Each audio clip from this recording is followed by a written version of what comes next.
Sunday suspense, শুধুমাত্র মির্চি 98.3-তে।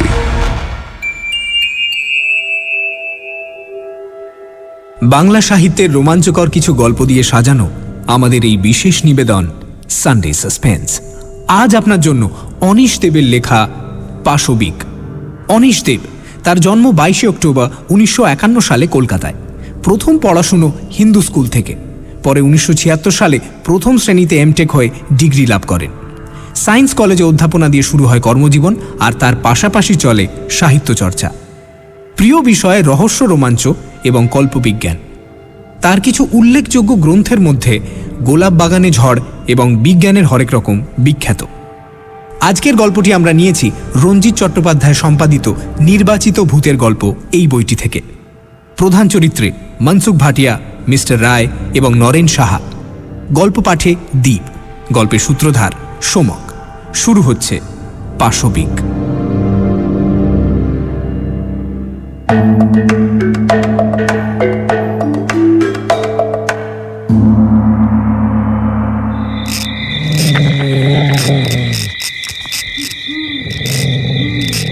এই জাতীয় দৃশ্যের জন্যে মোটেই প্রস্তুত ছিলাম না। মনসুখ ভাটিয়ার আমন্ত্রণ পেয়ে এসেছি, সুতরাং তাঁর দেখা পাওয়াটা প্রত্যাশিত। কিন্তু ভাবিনি একটা প্রকাণ্ড হিংস্র জন্তু নিয়ে ভাটিয়া সাহেব এরকম বিচিত্রভাবে ব্যস্ত থাকবেন। আর ব্যস্ত থাকার জন্যই আমাকে প্রথমটা তিনি খেয়াল করেননি। হাঁটু গেড়ে বসে একটা বড় মাপের লোহার ফাইল নিয়ে একান্ত মনোযোগে ঘষে চলেছেন জন্তুটার ঝকঝকে ধারালো দাঁতগুলো, একটার পর একটা। বাছুরের আকৃতির লোমশ কালো প্রাণীটা অদ্ভুতভাবে দাঁত খিঁচিয়ে পাথরের মূর্তির মতো স্থির হয়ে দাঁড়িয়ে রয়েছে। দুসারি নৃশংস দাঁত যেন সাদা করাতের ফলা। দাঁতের ফাঁক দিয়ে ঝরে পড়ছে আঠালো লালা, আর শোনা যাচ্ছে একটা চাপা ক্রূঢ় গোঙানি। মনসুখ ভাটিয়া কিন্তু অত্যন্ত নির্বিকার মুখে নিজের কাজ করে চলেছেন, যেন কোনো ছোট ছেলেকে ভোরবেলা দাঁত মাজিয়ে দিচ্ছেন পুরুষ দিয়ে। অচেনা আগন্তুক দেখে চাপা ক্রূঢ় গোঙানি পরিণত হল সাবধানী গর্জনে। এবং তখনই মনসুখ আমার উপস্থিতি টের পেলেন। ঘাড় ঘুরিয়ে আমাকে দেখেই ফাইল রেখে ত্রস্ত হয়ে উঠে দাঁড়ালেন। বললেন, আরে আসুন ম্যানেজার বাবু, গরিব খানায় পায়ের ধুলো দিতে আজ্ঞা হোক। প্রাণীটার মুখের চেহারা এখন স্বাভাবিক হতেই সেটাকে কুকুর বলে চিনতে পারলাম। তবে আকার ও প্রকার দেখে কুকুরের বদলে বাঘের কথাটাই আগে মনে পড়ে। লাল জিভটা বেরিয়ে আছে দাঁতের ফাঁক দিয়ে, তা থেকে ঘাম ঝরছে। ভাটিয়া সাহেব কুকুরটার পাশেই একটা চেয়ারে বসলেন। ডান হাতটা ঘোরাফেরা করতে লাগলো ওটার লোমশ কালো পিঠে। ভাটিয়া সাহেবের গায়ের যা রং, তাতে কুকুরের পিঠে রাখা তার ডান হাতটা যেন সরাসরি অদৃশ্য হয়ে গেছে। এই প্রবল শীতেও পরনে শুধুমাত্র ধোপদুরস্ত পাজামা ও পাঞ্জাবি। গা থেকে ভুর ভুর করে বিদেশি সুবাস ভেসে আসছে। গলায় মোটা সোনার চেন আর একটা রং বেরঙের পুঁতির মালা। মালার লকেট হলো বহুদিন ধরে শুকিয়ে রাখা একটা কালচে নখ, মানুষের নখ। আমি তার মুখোমুখি একটা চেয়ারে বসলাম। মনসুখ ভাটিয়ার গরিব খানায় কোনো আয়োজনেরই কমতি নেই। সামনে টেবিলে হুইস্কির খোলা বোতলও পেলাম। গ্লাসে পানীয়ের পরিমাণ প্রায় আধা আধি। ঘরের দেওয়ালে আধুনিক পদ্ধতিতে ডিস্টেম্পার করা। দরজা জানলায় রঙিন কাপড়ের পর্দা। মাথার উপর ঝুলছে অপ্রয়োজনীয় ঝাড় লণ্ঠন। অপ্রয়োজনীয় কারণ 25x25 ঘরে আরো অন্তত গোটা 3 উজ্জ্বল আলো রয়েছে। ঘরের মোজাইক করা চকচকে মেঝে সেই আলোর 50 ভাগ ফিরিয়ে দিচ্ছে প্রতিফলনের মাধ্যমে। তা ম্যানেজার বাবু, নয়া জায়গা কেমন লাগছে আপনার? হ্যাঁ, মনসুখ ভাটিয়ার এই প্রশ্নটি অত্যন্ত তাৎপর্যপূর্ণ, কারণ মাত্র কয়েক সপ্তাহ হলো আমি স্থানীয় কোলিয়ারি অফিসে অ্যাসিস্ট্যান্ট ম্যানেজার হয়ে এসেছি। এর মধ্যেই জানতে পেরেছি মনসুখ ভাটিয়া হলেন কয়লার চোরা কারবারিদের চাই, এবং শেষতম কারণ, আজ রাতে তিনি আমাকে বাড়িতে নেমন্তন্ন করে ডেকে পাঠিয়েছেন। উদ্দেশ্য এখনো জানি না, তবে শিগগিরই হয়তো জানতে পারব। মুখে কৃত্রিম হাসি ফুটিয়ে বলে উঠলাম, জায়গা তো ভালোই লেগেছে, তবে কাজের চাপ খুব বেশি। ভাটিয়া সাহেব হাসলেন।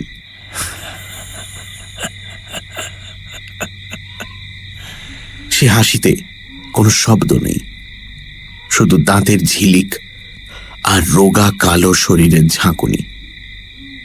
অবশেষে এক সময় নিঃশব্দ হাসি থামিয়ে বললেন, কাজের চাপ তো আপনি খুদ জোর করে ঘাড়ে নিচ্ছেন, নিজেও পরেশান হচ্ছেন, হাজারো কারবারিকেও পরেশান করছেন।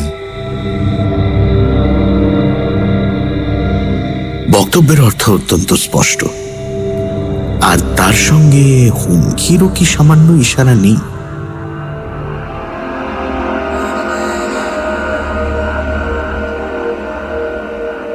মোটামুটি ভাবে আমার কাজ হলো খনি থেকে তোলা কয়লা দিনের শেষে ওজন করে ট্রাকে চাপিয়ে হিসেব মতো বিভিন্ন গোডাউনে চালান দেওয়া।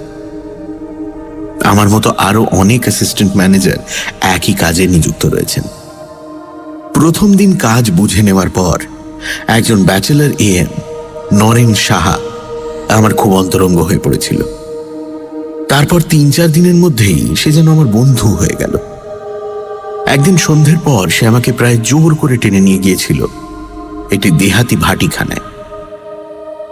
আমাকে অনেক পীড়াপিড়ি করে ব্যর্থ হয়ে অবশেষে নিজেই তুলে নিয়েছিল দিশি মদের বোতল আর ভাঁড়। চুমুক লাগাতে লাগাতে নরেন সাহা অনেক কথাই বলেছে।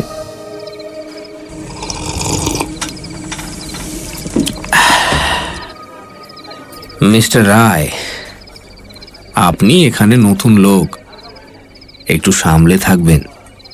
অবাক হয়ে প্রশ্ন করেছিলাম, কেন? এই কলিয়ারি কি অন্য কলিয়ারির চেয়ে বেশি ভয়ঙ্কর কিছু? ফোলা ফোলা দুটো শ্যামবর্ণ হাত নিজের হাঁটুর উপর রেখেছে নরেন সাহা। লক্ষ্য করলাম তার ডান হাতে পাশাপাশি 3টে আংটি, রূপোয় বাঁধানো পলা, গোমেদ এবং নীলা। বুঝলাম বয়সের কোটা 40 পেরোলেও নরেন সাহা ঘোর জ্যোতিষ ভক্ত। মুখের ওপর একবার হাত বুলিয়ে সে জবাব দিল, হ্যাঁ, বিপজ্জনক, কারণ অন্য কলিয়ারিতে তো আর মনসুখ ভাটিয়া নেই। এরপরে বাড়ি ফেরার পথে আরো শুনলাম চোরা পথে কয়লা কিভাবে লোপাট হয়, কারা সেই চোরা ব্যবসার নায়ক। সবাই তাদের চেনে, কিন্তু কিছু বলতে সাহস পায় না। কেন পুলিশ কোনো স্টেপ নেয় না? কে কে পুলিশ? পুলিশ? আরে ভায়া, নেহাত কিছু লোককে উর্দি পরিয়ে চাকরি দিতে হবে, তাই দেওয়া। ও বেচারিরা এসব ঝামেলায় মাথা গলালে মাথাটাই লোপাট হয়ে যাবে, বুঝলেন? শীতের হাওয়া ছুঁচের মতো এসে বিচ্ছে গায়ে। দূরে ছড়িয়ে ছিটিয়ে চোখে পড়ছে কিছু আলোর শিখা। হাইডেল পাওয়ার স্টেশনের বিজলি এখনো সব রাস্তাঘাটে জাঁকিয়ে বসতে পারেনি। চাঁদের আলোয় পাথরের টুকরো ছড়ানো মেঠো পথ ধরে আমি আর নরেন সাহা এগিয়ে চলেছি কোয়ার্টারের দিকে। রাস্তায় একদিকে এবড়ো খেবড়ো পাথরের ঢিপি, আর কোথাও কোথাও শাল, শিরিষ, শিশু গাছের হালকা জটলা। এদিকেই কিছুটা এগিয়ে খোলা জায়গায় ওপেন ক্রাস্ট মাইনিং চলছে। ঘন ঘন ব্লাস্টিং করা হয় বলে শুনেছি। নরেন সাহা তার একটা ভারী হাত আমার কাঁধে রাখল, বলল, মনসুখ ভাটিয়া এই অঞ্চলে এসেছে মাত্র বছর 5। তার মধ্যে গাড়ি বাড়ি সব হাঁকিয়ে বসে আছে। গত 5 বছরে ও যা করেছে, পুরনো ঘাঘু কারবারিরা 20 বছরেও তা পারেনি। এখন এই চোরা কারবারের সিংহ ভাগটাই বলতে গেলে ওর হাতের মুঠোয়। সব কটা ম্যানেজার, অ্যাসিস্ট্যান্ট ম্যানেজার, এরা সবাই ভাটিয়ার কাছ থেকে ঘুষ খায়। কারণ ঘুষ না খেলে জান খোয়াতে হবে। তবে তবে এ শর্মা এখনো মাথা নোয়ায়নি। না না। নিজের বুকে আঙুল ঠুকল নরেন সাহা। আর ঠিক সেই মুহূর্তেই একটা রক্ত হিম করা চিৎকার শীতের বাতাস কাঁপিয়ে দিল। প্রতিটি পাথরের স্তূপ সেই চিৎকারের প্রতিধ্বনি তুলে তাকে আরো ছমছমে করে তুলল। আকাশে বাতাসে এমনকি গাছের পাতায় পর্যন্ত ওই হিংস্র চিৎকার যেন থরথর করে কাঁপছে। দুজনেই থমকে দাঁড়িয়ে পড়লাম। কিন্তু সে এক মুহূর্ত। পরক্ষণেই নরেন সাহা আমার হাত ধরে টান মারল প্রচন্ড ঝটকায়। মিস্টার রায়, শিগগির শিগগির মিস্টার রায়, শিগগির কোয়ার্টারে চলুন, চলুন চলুন চলুন চলুন। আমরা ছুটতে শুরু করলাম অন্ধের মতো। অচেনা জায়গা, এবড়ো খেবড়ো জমির ওপর দিয়ে ছুটতে খুবই অসুবিধে হচ্ছে, কিন্তু গতি হ্রাস করার কোনো উপায় নেই। নরেন সাহাও তার স্থূল কায় শরীর নিয়ে প্রাণপণে ছুটে চলেছে। আমাদের ঘন নিঃশ্বাসের ফোঁস-ফোঁস শব্দ স্পষ্ট শোনা যাচ্ছে। ছুটন্ত অবস্থাতেই সেই চিৎকার দ্বিতীয়বার শুনতে পেলাম, যেন কোনো অপার্থিব আত্মা মুক্তি চাইছে নরকের বন্দিশালা থেকে। দূরে কোয়ার্টারের টিমটিমে বিজলি বাতি নজরে পড়ল। পাক্রমে অসম্ভব ভারী হয়ে আসছে। নরেন সাহা কিছুটা পিছিয়ে পড়েছে, কিন্তু ছুটে আসছে সমান তালে।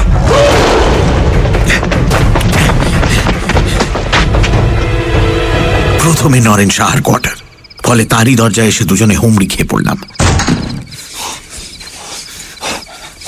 কাঁপা হাতে দরজার তালা খুলল নরেন সাহা। তারপর দুজনে ভেতরে ঢুকতেই দরজায় খিল এঁটে দিল। আমরা বিছানার ওপর বসে হাঁপাতে লাগলাম।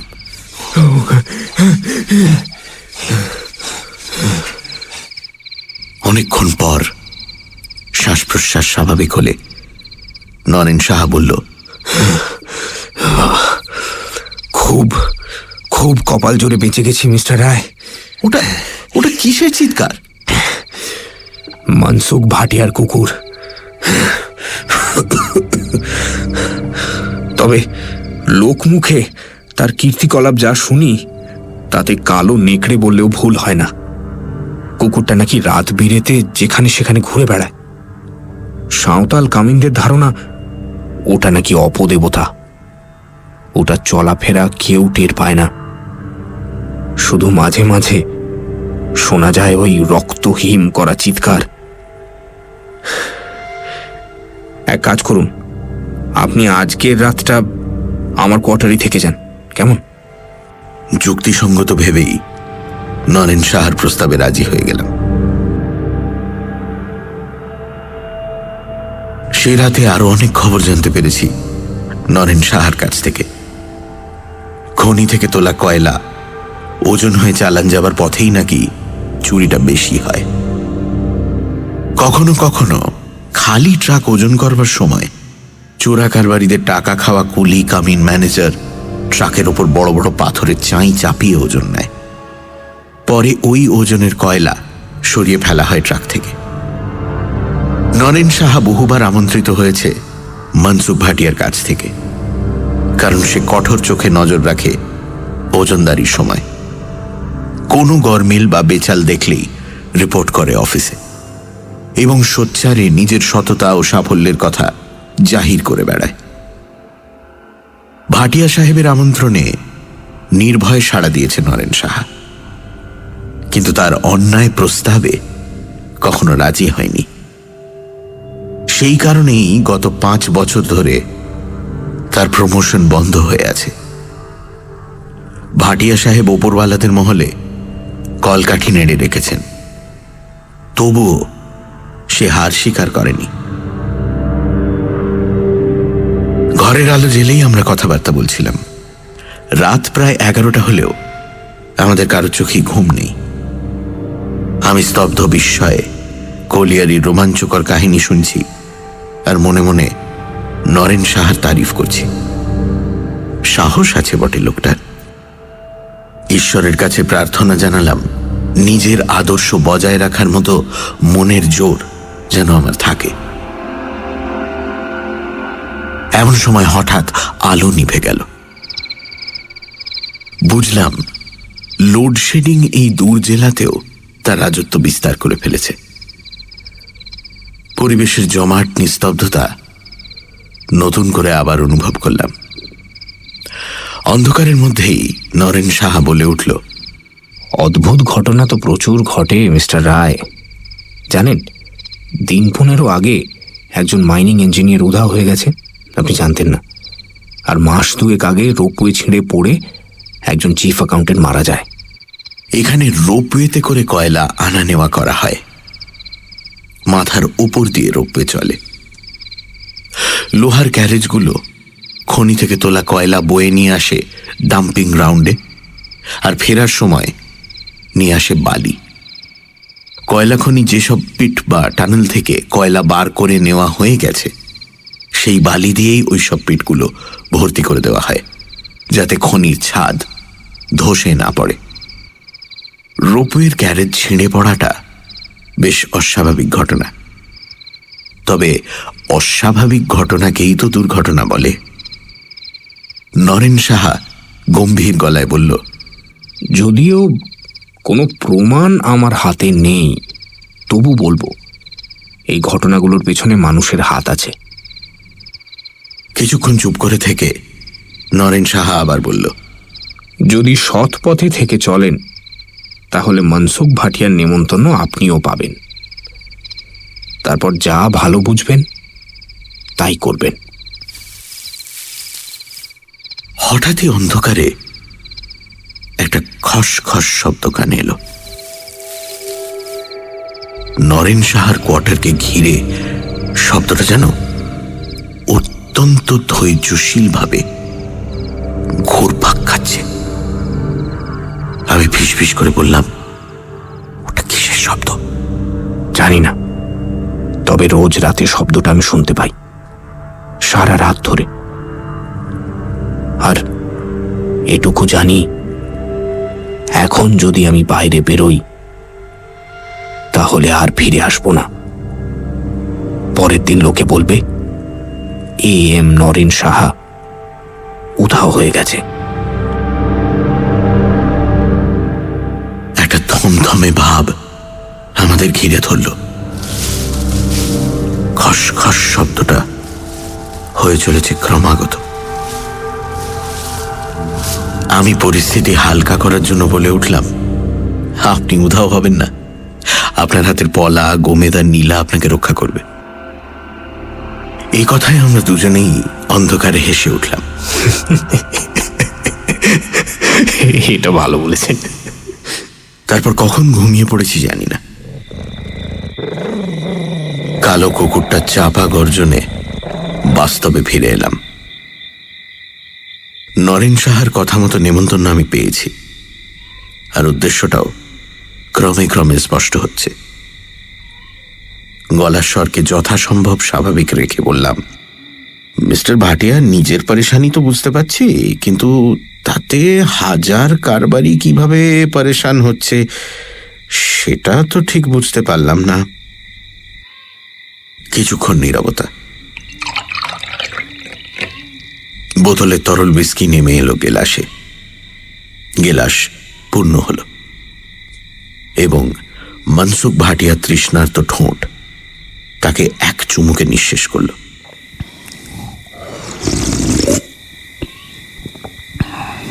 তোবড়ানো কালো মুখ, মাথায় ঝাঁকড়া চুল, চোখ সাপদের মতো চঞ্চল।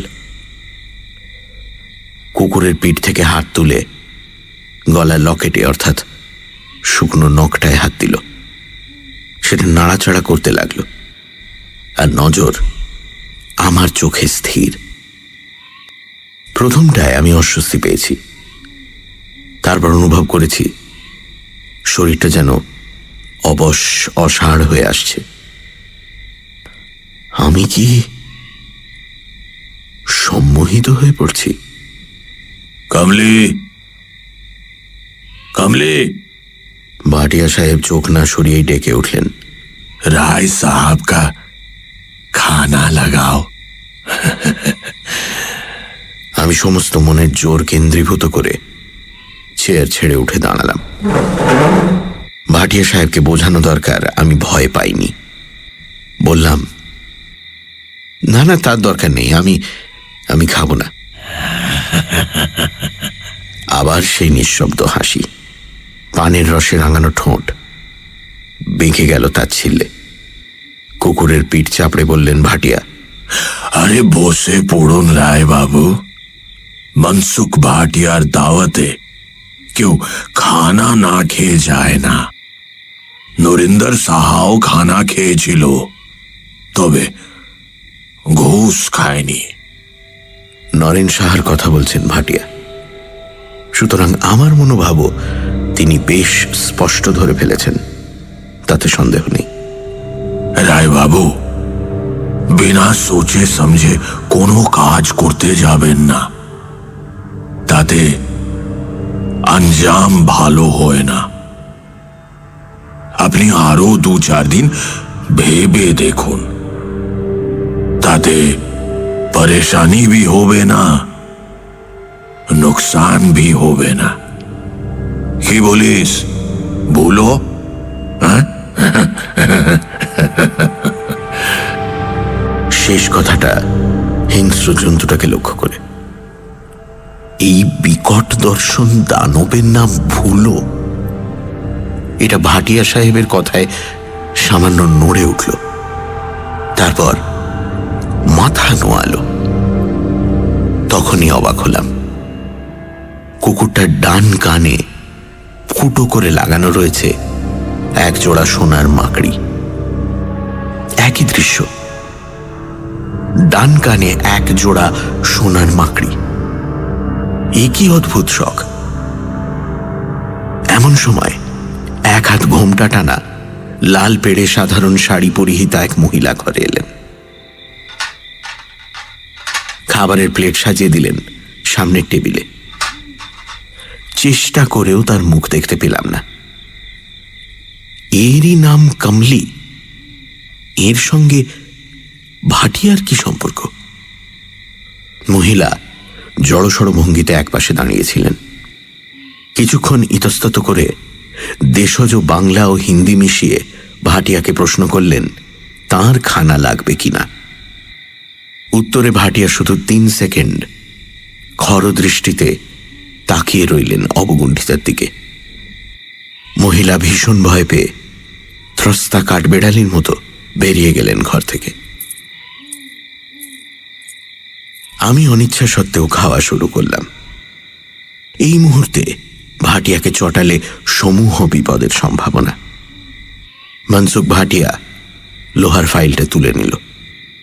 ভুলো সঙ্গে সঙ্গে আগের মতো দাঁত খিঁচিয়ে দাঁড়ালো। মনিবের প্রতিটি ইঙ্গিতের অর্থ যেন তার চেনা। মাঝে মাঝে ভুলোর দাঁতে শান দিয়ে দি। ফাইল ঘষতে ঘষতে বললেন মনসুখ, খতরনাক জায়গা, এখানে জিন্দা থাকতে গেলে লড়তে হয়।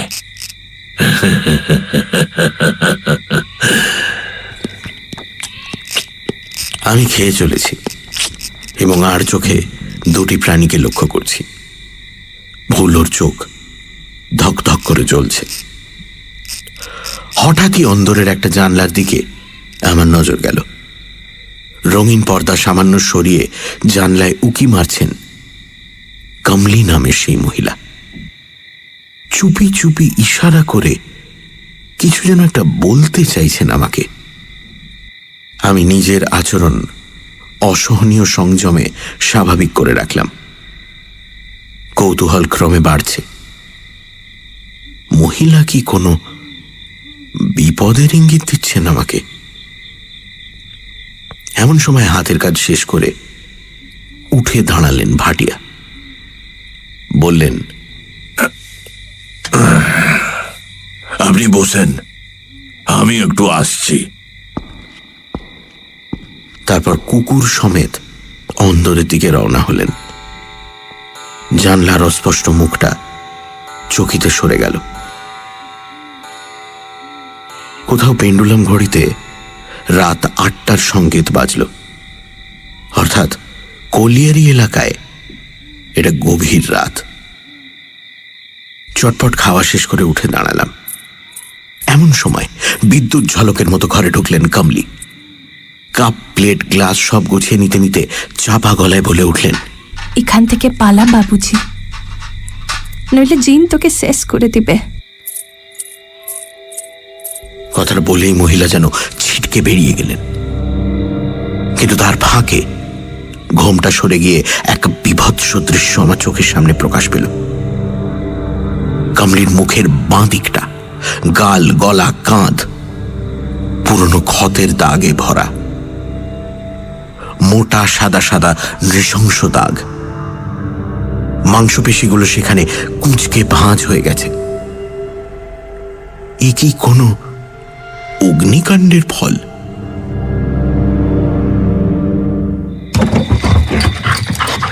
প্রায় পরক্ষণেই ঘরে এসে ঢুকলো ভুলো।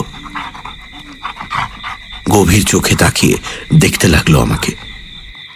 চেহারা যেন আরো বড় সড়ো লাগছে। চোখের দৃষ্টি যেন নির্ভুলভাবে এমন মনের ভাবনা জরিপ করতে চায়। আমি একটু ভয় পেলাম। মনসুখ ভাটিয়া কোথায়? কুকুরটা হঠাৎ করে কিছু করে বসবে না তো? ভাবছি ভাটিয়া ঘরে এলেই তার কাছ থেকে বিদায় নিয়ে রওনা দেব। এমন সময় অপ্রত্যাশিতভাবে লোডশেডিং হয়ে গেল। সঙ্গে সঙ্গে একটা জান্তব গন্ধ ধাক্কা মারল আমার নাকে। একটা খসখস শব্দ শুনতে পেলাম। ঘন অন্ধকারের ভেতর শত খোঁজাখুঁজি করেও ভোলোর জ্বলন্ত চোখ দুটোর কোনো হদিশ পেলাম না। অথচ ওর উপস্থিতি আমি টের পাচ্ছি। এটা অজানা আতঙ্কে আমার শরীর কাঁপতে লাগলো। মনে পড়ে গেল সেই ভয়ঙ্কর চাঁদনি রাতের চিৎকারের কথা। রায় সাহাব, ভয় পেলেন নাকি? মনসুখ ভাটিয়া কখন ঘরে এসেছে কে জানে। কি করে আমার মনের কথা টের পেলেন তাও জানি না। অন্ধকারে আমি সম্পূর্ণ অন্ধ হয়ে গেছি। কোনো ডর নেই, আপনি বাড়ি চলে যান। আর আমার কথাটা একটু ভেবে দেখবেন। মনসুখ ভাটিয়ার স্বর কেমন জড়ানো অস্পষ্ট হয়ে গেছে। হয়তো নেশার ফলেই। আমি সদর দরজার অবয়ব আবছা দেখতে পাচ্ছিলাম। সেদিকে পা বাড়ালাম ইতস্তত করে। মনে হলো যেন পেছন থেকে মনসুখ ভাটিয়া হাসছেন, অথচ হাসির কোনো শব্দ আমি শুনিনি। কোয়ার্টারে ফেরার পথে বার দুয়েক সেই রক্ত জমাট করা চিৎকার শুনেছি।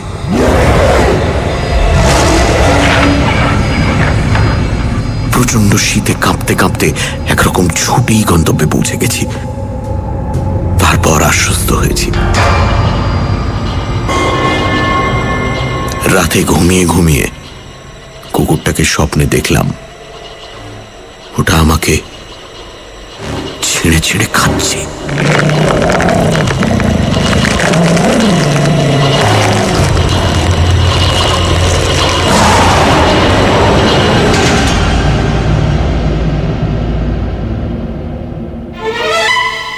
সানডে সাসপেন্স, শুধুমাত্র মির্চি 98.3-তে।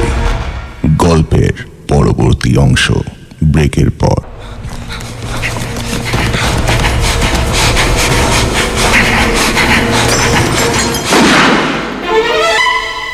সানডে সাসপেন্স, শুধুমাত্র মির্চি 98.3-তে।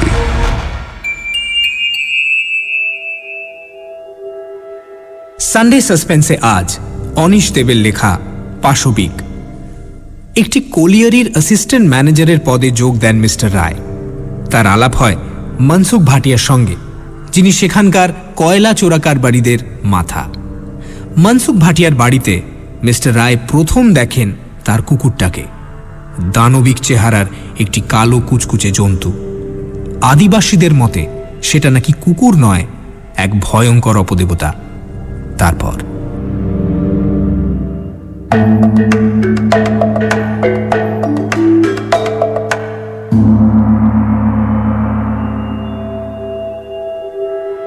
পরদিন সকালে রাস্তায় বেরিয়েই দুঃসংবাদটা শুনতে পেলাম।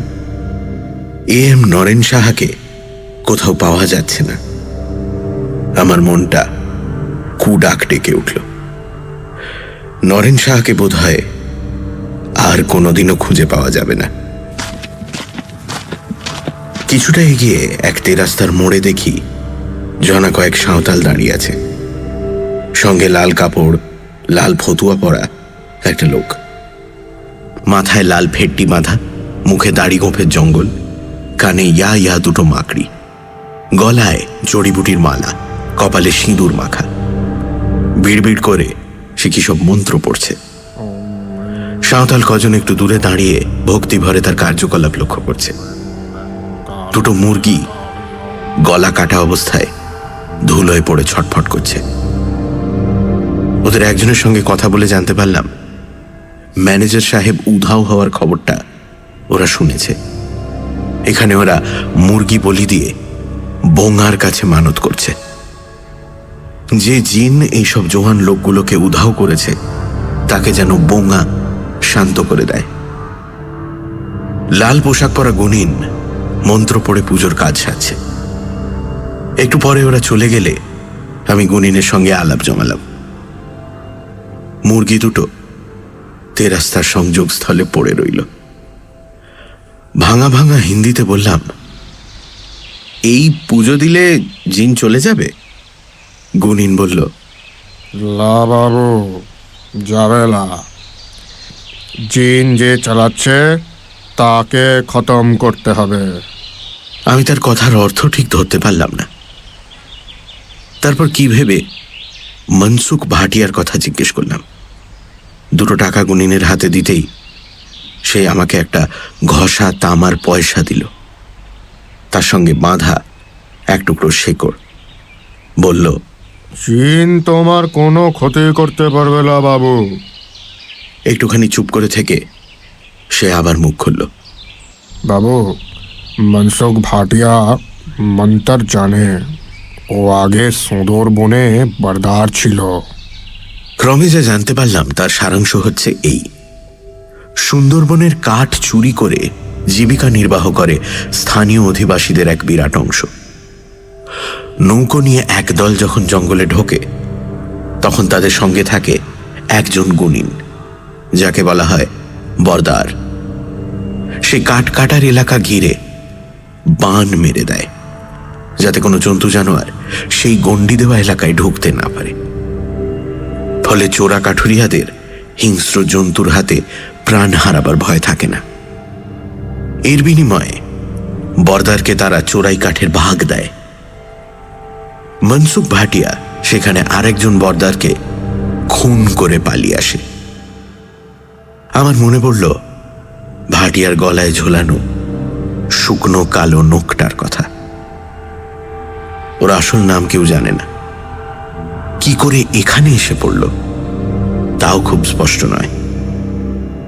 বড়লোক হওয়ার আগে ও নাকি এখানে স্থানীয় আদিবাসীদের জড়িবুটির ওষুধ দিত। ওকে গুণিন বলেই সবাই মানত। ফলে এখনো আদিবাসীরা ওর আদেশের নড়চড় করতে ভয় পায়। তবে আমার কোনো ভয় নেই। ওই তামার পয়সাও সে করি আমাকে রক্ষা করবে। জিনের গায়েও দুটো ছুঁড়ে মারলেই সে নাকি নিশ্চিহ্ন হয়ে যাবে তৎক্ষণাৎ। মনসুখ ভাটিয়া সম্পর্কে এইসব রোমাঞ্চকর তথ্য শুনে বেশ অবাকই হলাম। বাড়ির দিকে ফিরতে ফিরতে 2-4টে চেনা মুখের সঙ্গে দেখা হলো। তারা জানালো পুলিশ নরেন সাহার খোঁজ খবর করছে। কোয়ার্টারে ফিরে অল্প সময়ের মধ্যে তৈরি হয়ে অফিসে বেরিয়ে পড়লাম। বুঝলাম ভাটিয়া সাহেবের কথায় রাজি না হলে আমার অবস্থাও হবে নরেন সাহার মতো। এরকম আনমনা হয়ে হাঁটতে হাঁটতে এগিয়ে চলেছি, হঠাৎই একটা চেনা শাড়ি ও ঘোমটা আমার নজরে পড়ল। অফিসে যেতে হলে শনি মঙ্গলের হাট পেরিয়ে যেতে হয়।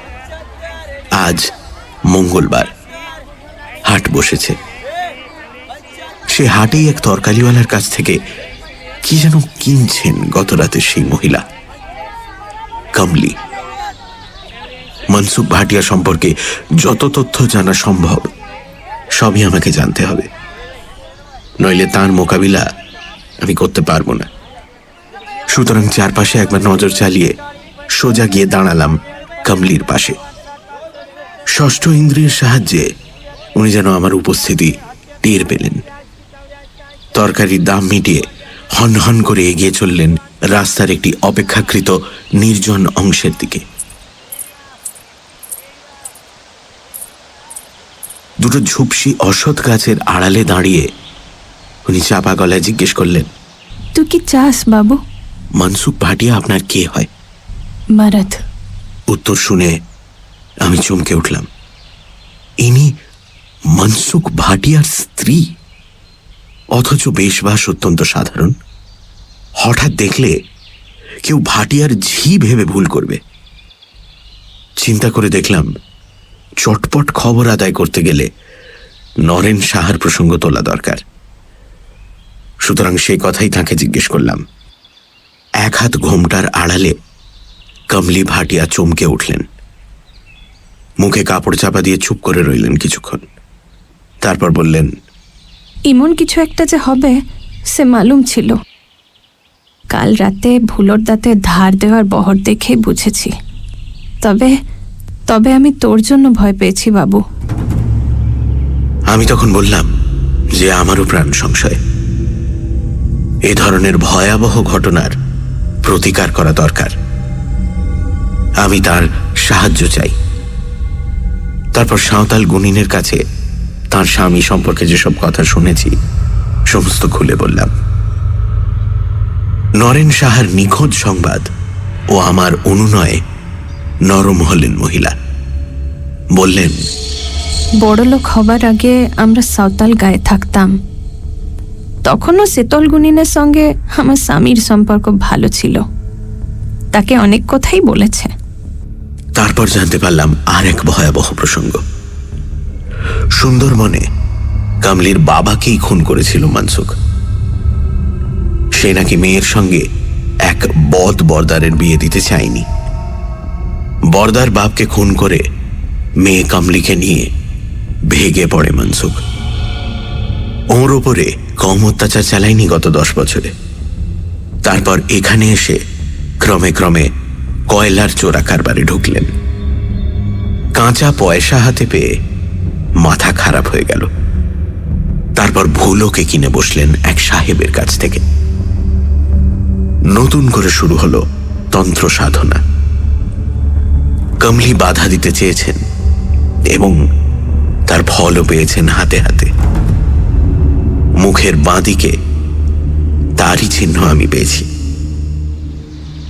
কে করেছে এরকম সর্বনাশ? ওই কুকুরটা? না রে বাবু। তবে কি আপনার স্বামী? কিছুক্ষণ চুপ করে থেকে কমলি ভাটিয়া বললেন, তুই জানে। তারপর দ্রুত পায়ে সরে যাবার আগে বলে গেলেন, তুই এখান থেকে পালা বাবুজি। ও জিনকে আটকানোর ক্ষমতা সে আমার নেই। উনি চলে যাবার পরেও বেশ কিছুক্ষণ হতভম্ব হয়ে আমি দাঁড়িয়ে রইলাম। ওর জবাবের অর্থ কি? দুজনেই? তার মানে? বেশ চিন্তাকুল অবস্থাতেই অফিসে পৌঁছলাম। লক্ষ্য করলাম নিখোঁজ নরেন সাহাকে নিয়ে কারণই যেন মাথা ব্যথা নেই, ব্যাপারটা যেন অত্যন্ত স্বাভাবিক। তবে টের পেলাম কুলি মজুরদের মধ্যে নতুন একটা আতঙ্ক যেন ছায়া ফেলেছে। কমলি ভাটিয়া ও শীতল গুনিনের কথাগুলো ভাবতে ভাবতে বাড়ি ফিরছিলাম। ওদের কথা যদি সত্যিও হয় তাতে কোনো লাভ নেই, পুলিশ প্রমাণ চাইবে। তাছাড়া এখানকার পুলিশ ভয়ে হোক আর টাকার লোভেই হোক মনসুখ ভাটিয়ার তাঁবেদারি করে। তাহলে আমার এখন কর্তব্য কি?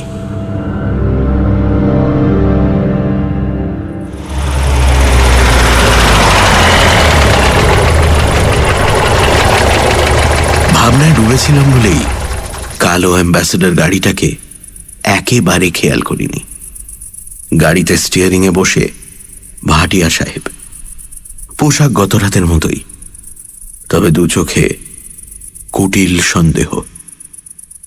আমার গা ঘেঁষে গাড়িটা দাঁড় করিয়ে তিনি বলে উঠলেন, আসেন রায় বাবু, আসেন, একবার আমার ডেরায় যেতে হবে, একটা মজার জিনিস আপনাকে দেখাবো। হাত বাড়িয়ে গাড়ির দরজাটা খুলে দিলেন তিনি। আমার বুক দুরু দুরু করে উঠল। সূর্য ডুবে আঁধার নেমে এসেছে।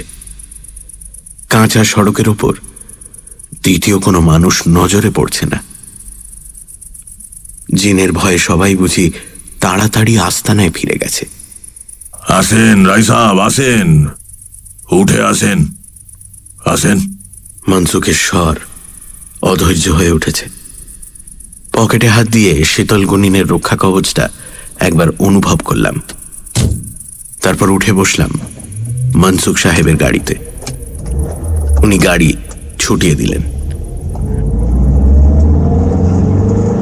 জানলা দিয়ে কনকনে ঠান্ডা বাতাস এসে আমার হাড় পর্যন্ত কাঁপিয়ে দিতে লাগলো। ভাটিয়ার মুখে কোনো কথা নেই। শীতল দুটো চোখ মেলে তাকিয়ে রয়েছেন সামনের সড়কের দিকে। তার মুখ থেকে ভেসে আসছে মদের গন্ধ। একটা জিনিস বুঝতে পারলাম, বাড়িতে ডেকে নিয়ে গিয়ে আমাকে লোপাট করার মতলব ভাটিয়ার নেই। কারণ তাতে লোক জানাজানি সম্ভাবনা এবং পুলিশ হয়তো সরাসরি প্রমাণ পেয়ে আর বিশেষ নিষ্ক্রিয় থাকতে পারবে না। কিন্তু সত্যি কি সে ভরসা আছে? এরকম এলোমেলো চিন্তা করতে করতেই পৌঁছে গেলাম মনসুখ ভাটিয়ার বাড়িতে।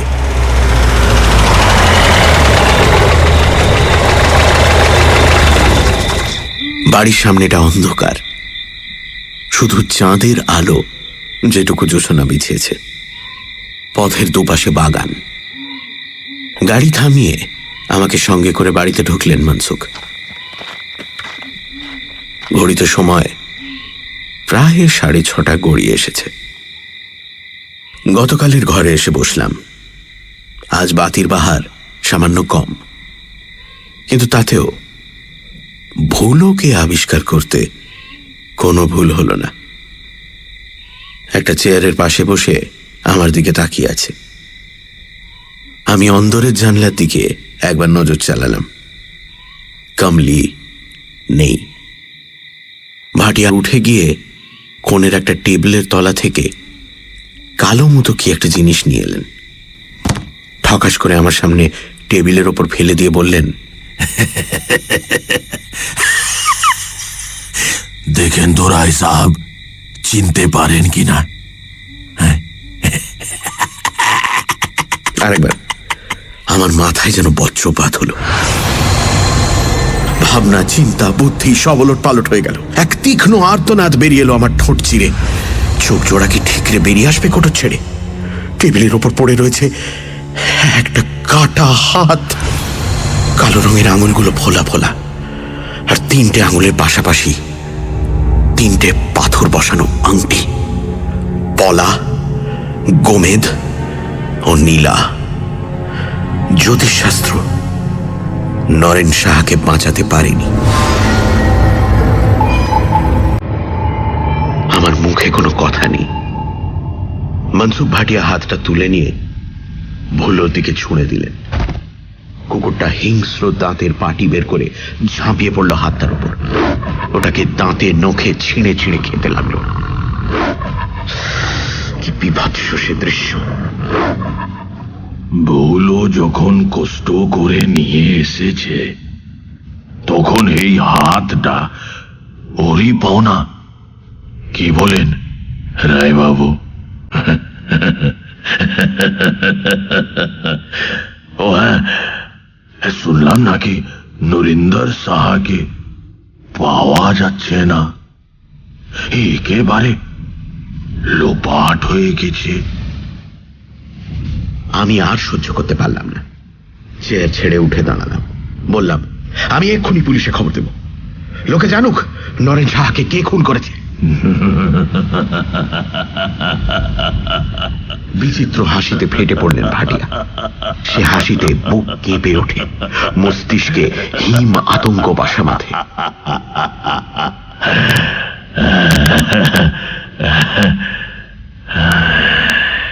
এক সময় স্বাভাবিক হয়ে তিনি কঠোর গলায় বললেন, আপনার কথায় কেউ বিশ্বাস করবে না রায় সাহেব, কারণ ততক্ষণে ভুলো এ হাত লোপাট করে দিবে। কথা শেষ করে আবার সেই নৃশংস হাসি।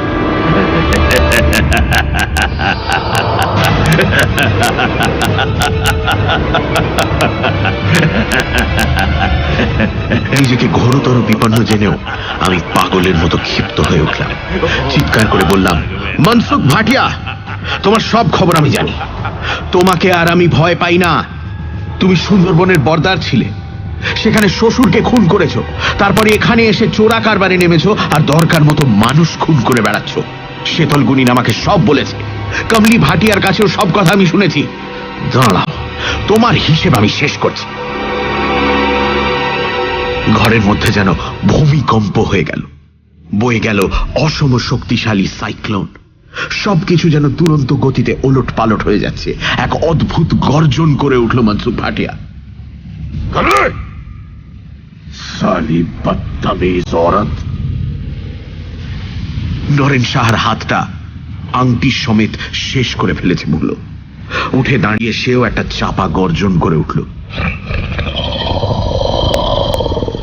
তার চোখ ধক ধক করে জ্বলছে।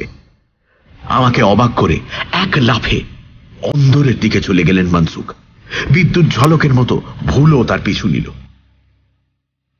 ঘরে আমি একা দাঁড়িয়ে রইলাম, কিংকর্তব্য বিমূঢ়। ছুটে পালাবো কিনা সেটাও ঠিক বুঝতে পারছি না। এমন সময় ঝড়ের গতিতে ঘরে ঢুকলেন কমলি। প্রায় কান্না ভাঙা স্বরে বললেন, बाबू भाग जा बाबू, यहाँ से तुम भाग जा बाबू, भाग जा बाबू। পাশের কোনো একটা ঘর থেকে বিচিত্র সুরে শব্দোচ্চারণের বিচিত্র ধ্বনি আমার কানে আসছে। সঙ্গে সঙ্গে একটা হিংস্র গর্জন।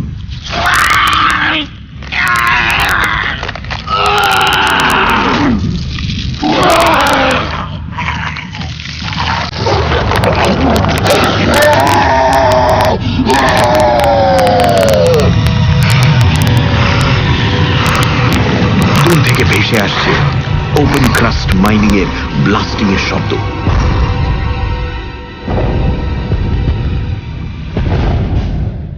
কমলি ঝটিতে উধাও হয়ে গেল ঘর থেকে।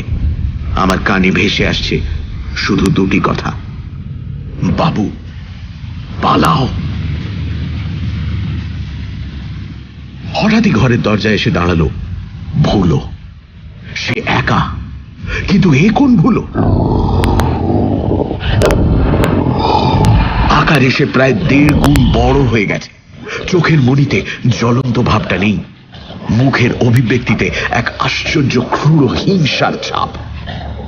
তার কান দুটো নড়ছে, আর সেই সঙ্গে সোনার মাকড়ি জোড়াও। এমন সময় ঘরের সমস্ত আলো নিভে গেল। লোডশেডিং।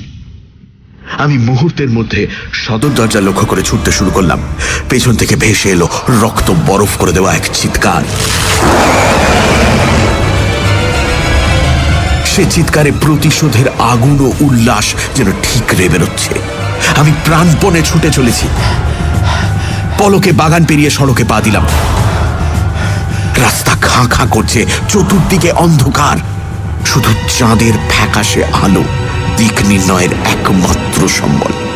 আমি ঊর্ধ্বশ্বাসে ছুটতে লাগলাম, পেছনে ফিরে দেখার সাহস ছিল না।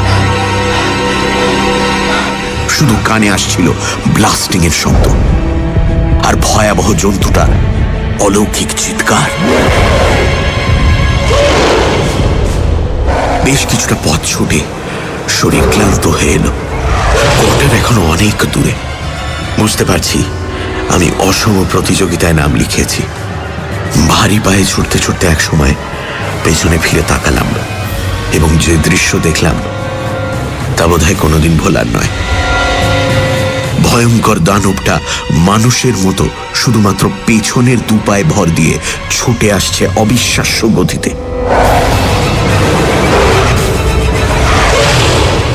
আমাদের দূরত্ব অনেক কমে এসেছে। চাঁদের আলোতেও স্পষ্ট দেখতে পাচ্ছি কুকুরটার গলায় ঝুলছে মনসুখ ভাটিয়ার রং বেরঙের পুঁতির মালা। লকেটের নোকটা চোখে পড়ছে না। আমার পা দুটো পাথরের স্তম্ভের মতো বসে গেল রাস্তার উপরে। নড়বার এতটুকু ক্ষমতা আমার নেই। প্রচন্ড কনকনে বাতাস আমি আর অনুভব করতে পারছি না। অদূরে পাথরের ছোট বড় ঢিপি আমারই মতো নিশ্চল। শুধু কতগুলো ঝাঁকড়া গাছের মাথা এপাশ ওপাশে দুলছে। পৈশাচিক হাসিতে খলখল করে ফেটে পড়ল অতিকায় কালো জন্তুটা। আমার মাথার ভেতর সবকিছু যেন গোলমাল হয়ে গেল। আমি কি সম্মোহিত হয়ে পড়ছি?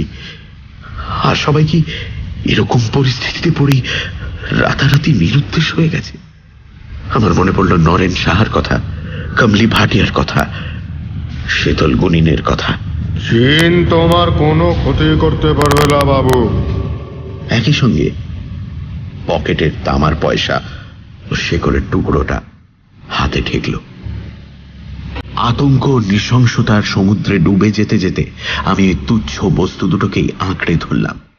বিশ্বাস অবিশ্বাস, যুক্তি অযুক্তি সবই এখন তালগোল পাকিয়ে যাচ্ছে। ভয়ঙ্কর পিশাচটা খুব কাছে এসে পড়েছে। নাকে আসছে একটা জান্তব দুর্গন্ধ ও সেই সঙ্গে কড়া মদের গন্ধ।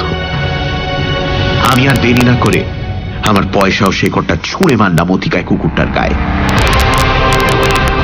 এবং তৎক্ষণাৎই ঘটে গেল এক অলৌকিক ঘটনা। কুকুরটা দপ করে আগুনে জ্বলে উঠল। লকে সবুজ আগুন দুপায়ে ভর করে ধেয়ে আসছিল, এখন সশব্দে পড়ে গেল কঠিন সড়কের ওপর।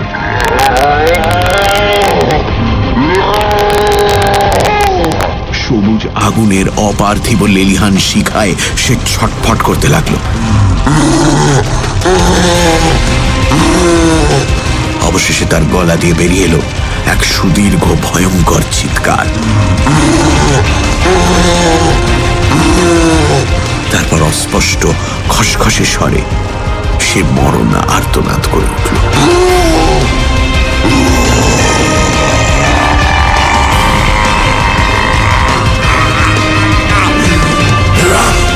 এই যে মনসুখ ভাটিয়ারই বিকৃত কণ্ঠস্বর। আমি আবার ছুটতে শুরু করলাম পাগলের মতো। এই শীতেও আমার শরীর ঘামছে। পেছন থেকে ভেসে আসছে চাপা অস্ফুট গোঙানি। আগুনের সবুজ শিখা যেন হাজারো জীব দিয়ে কালো দানবটাকে চেটে পুটে শেষ করছে। আমি যথাসম্ভব গতি বাড়িয়ে দিলাম।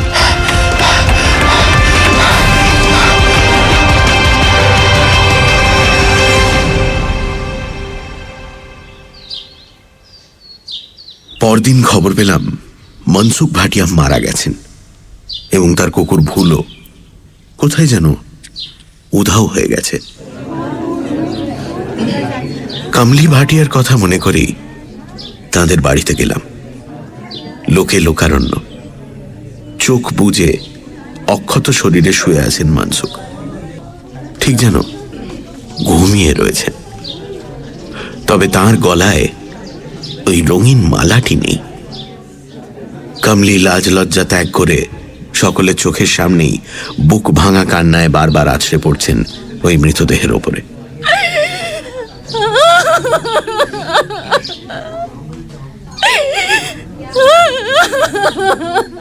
জটলার মধ্যে হঠাৎ শীতল গুনিনকে দেখতে পেয়ে তাকে একপাশে ডেকে নিলাম। গত রাতের সমস্ত ঘটনা খুলে বললাম। তারপর রক্ষা কবচের জন্য ধন্যবাদ জানিয়ে 5 টাকা দিয়ে দিলাম তার হাতে। সে বলল, বাবু, মনসুখ শরীর চালান জানত, নিজের জানকে ঢুকিয়ে দিত কুকুরের ভেতর। তখন সে কুকুরের চোখ দিয়ে দেখত আর বুড়া কাম করত। ওই রঙিন মালা ও ছিল ওর মন্ত্রের মালা। কোয়ার্টারে ফেরার পথে মনসুখ ভাটিয়ার কথাই ভাবছিলাম।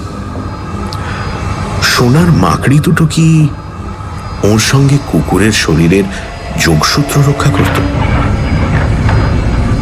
শরীর চালান করার পর কুকুরটা আয়তনে বেড়ে ওঠার কারণ বোধ হয় জন্তুটার শরীরে তখন 2 আত্মা বাসা বাঁধত, আর মনসুখের অসাড় দেহ পড়ে থাকত বাড়িতে। কুকুরটা তখন মানুষের আচার আচরণ, বুদ্ধি ও জান্তব হিংস্রতা 2 মিলিয়েই রাতের আঁধারে শত্রু নিধন করত। তবে কাল রাতের ঘটনা বাস্তব বলে এখন আর বিশ্বাস হতে চায় না।